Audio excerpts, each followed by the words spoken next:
Hello, this is Earl Nightingale, and this recording, The Magic Word, is the first of 12 you'll receive in this series titled How You Can Lead the Field in the Modern World.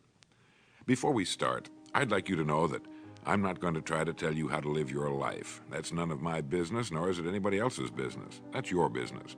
Nor is this Lead the Field program a collection of pleasantries, platitudes, or Pollyanna. It is a summation of more than 20 years of research on one subject, and that is, why do some people do so well in life, while so many more do not? And the first thing let's talk about is the magic word. The experts call it the most important word as far as the results we get from life are concerned in this or any other language, and that word is attitude. It is our attitude toward life which will determine life's attitude toward us. Let's face the fact honestly that we shape our own lives, and the shapes of them will be determined by our attitudes. A person with a poor attitude toward learning, for example, isn't going to learn much until he changes his attitude. If we take the attitude that we cannot do something, we generally will not do it.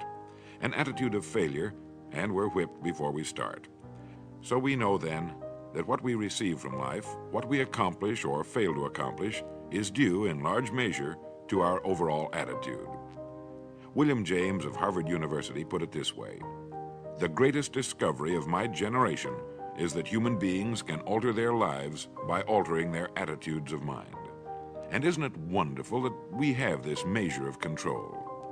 Before we start talking about our attitude toward the world, let's talk about our attitude toward ourselves, since it is the attitude we take toward ourselves which determines our attitude toward the world. Now, right here we come to a rather strange fact.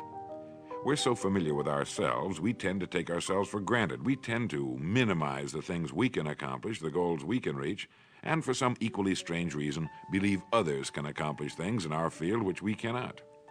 There are literally millions of human beings living narrow, darkened, frustrated lives, living defensively, simply because they take a defensive, doubtful attitude toward themselves, and as a result, toward life in general. Many people are suspicious of and oppose change, yet change is the one thing in life on which we can absolutely count. People who stay young all the years of their lives not only welcome change, but see it for what it really is: new opportunity, new chances for further fulfillment. Attitude is a reflection, a result of a person's will. It is incalculably powerful. It can bring about marvelous results for us, but we need to train it patiently, day by day.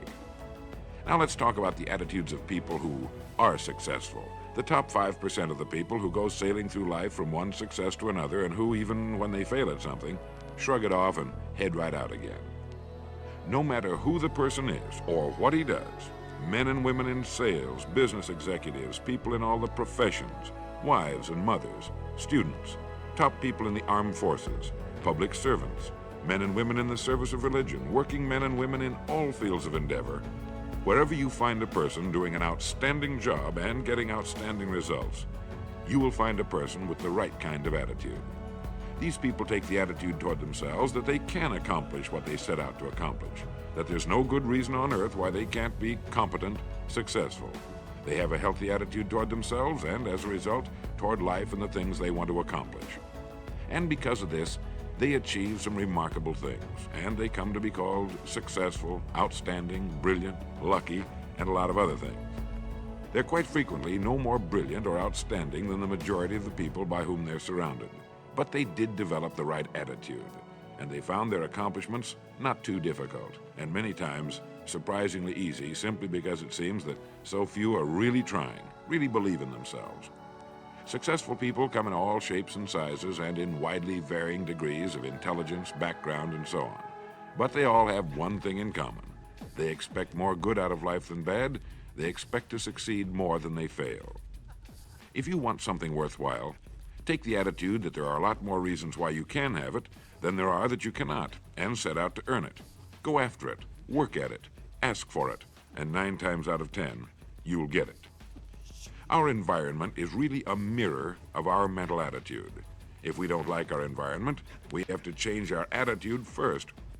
Now, the world plays no favorites. It's impersonal. It doesn't care whether we change or not.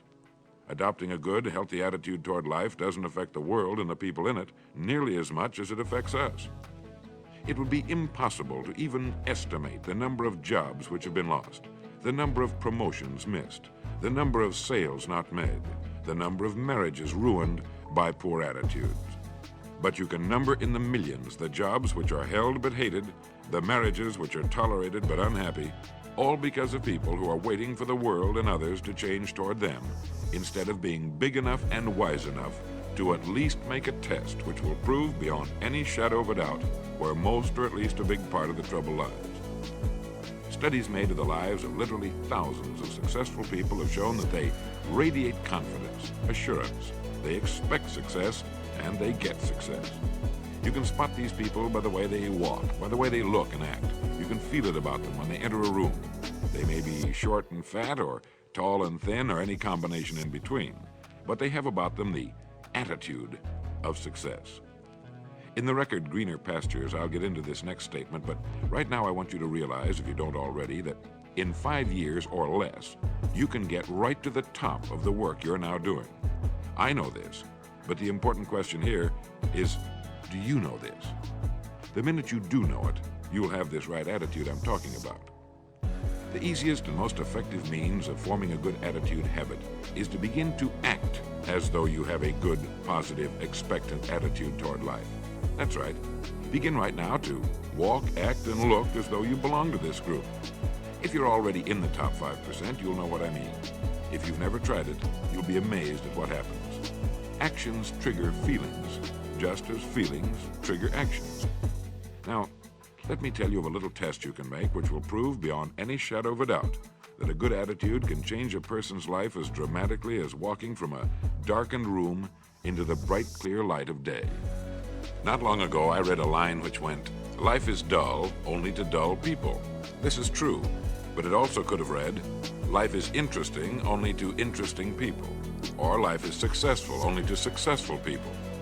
And what I'm trying to say is that you must first become mentally, from an attitude standpoint, that which you wish to achieve. A famous restaurateur was being interviewed by a reporter who asked, "When did you become successful?" And he replied, "I was successful when I was sleeping on park benches because I knew what I wanted to do and that I would do it." In short, his attitude had been one of success, of expecting success long before the material, the tangible rewards of success had been earned. We'll get into this particular phase of Lead the Field in record number 3, A Worthy Destination. But for now, remember that a person must act, look, and because of these things, feel successful before the success he seeks can come. Chances are you know people who seem to be what others call lucky. All kinds of good and wonderful things seem to happen to them, and they give the impression of happily sailing through life, having a wonderful time, and getting more accomplished in a year than most people do in 5. This has been figured out fairly scientifically, and if anyone will conscientiously go about the test I'm going to recommend and stay with it every day for the next 30 days without fail, that person can join this small, happy, and extremely productive group of people. He'll find himself becoming lucky, as they say, and most of his problems will pretty well take care of themselves. Of this you can be sure. The results will be nothing short of amazing. Now, it makes no difference how good a person's attitude has been in the past. Anything can be improved upon, and it's the small refinements upon something already good that makes it great. So here's the test. For the next 30 days, act toward the world, everything and everyone with whom you come in contact, with the attitude which represents the kind of results you want to achieve. That is, if the result you want is more success in what you're doing, act as though you are already in possession of the success you seek. If you want others to treat you with admiration and respect, treat others with admiration and respect first. Have you ever stopped to think of this? Every human being on earth is the most important human being on earth as far as he or she is concerned. You may never get anyone to admit it, but it's a fact. So for the next 30 days, treat every person with whom you come in contact as the most important person on earth, remembering as you do so that as far as that person is concerned, he is. Now, the reason I say treat everyone in this fashion is mainly because this is the way human beings ought to treat each other, and because it will help you form a habit that will bring you amazing and delightful results for the rest of your life. Have you ever noticed that the higher you go in any organization of value, the nicer the people seem to become? You see, the bigger the person, the easier it is to talk to him, to get along with him, to do business with him. You know why? It's because he's got a good attitude, and people with the best attitudes just naturally gravitate toward the top. So for 30 days, act toward others and the world at large in exactly the same manner you want the world and others to act toward you. Treat your wife or husband as the person he or she really is, the most important person in your life. The same with the children. Carry out into the world each morning for 30 days the kind of attitude you would have if you were the most successful human being on earth. And notice how it quickly develops into an habitual attitude. When a person does this, he should realize he has already placed himself on the road to what he seeks. He is right now in the top 5% of the people in this or any other country.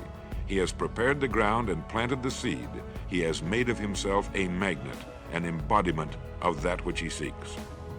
Before metal can be cast into a desired shape, the mold, the expectant receptacle, must first be fashioned. Before a building can be erected, the excavation must be made and the foundation laid. And before a person can achieve the kind of life he wants, he must become that kind of individual. He must think, act, talk, walk, and conduct himself in all of his affairs as would the person he wishes to become. He is then actually that person, and the things that person would have and do will naturally come to him. Almost immediately, a change will be noticed.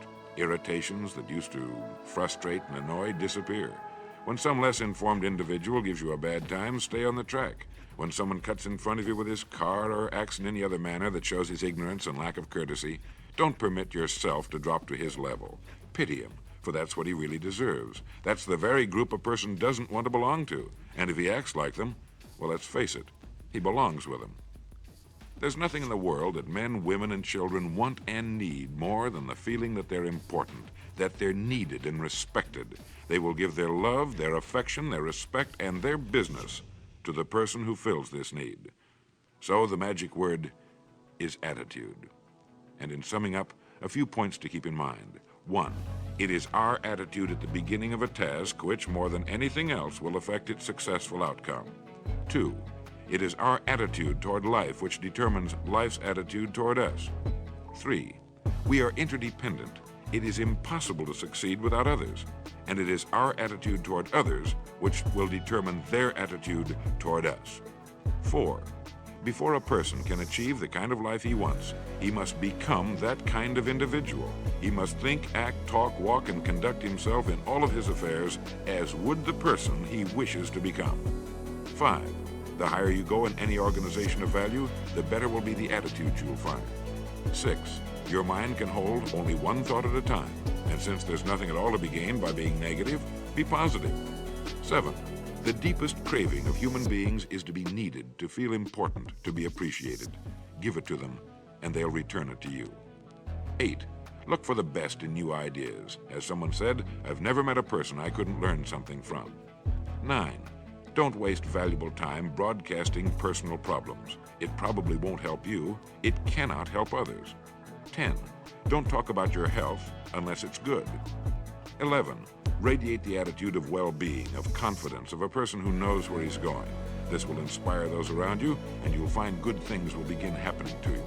And 12, lastly, for the next 30 days, treat everyone with whom you come in contact as the most important person on earth. If you'll do this for 30 days, you'll do it for the rest of your life. In the next recording, I'll talk to you about greener pastures. But now in closing, remember the words of Walter Dill Scott of Northwestern University. Success or failure in any undertaking is caused more by the mental attitude even than by mental capacities. Thank you.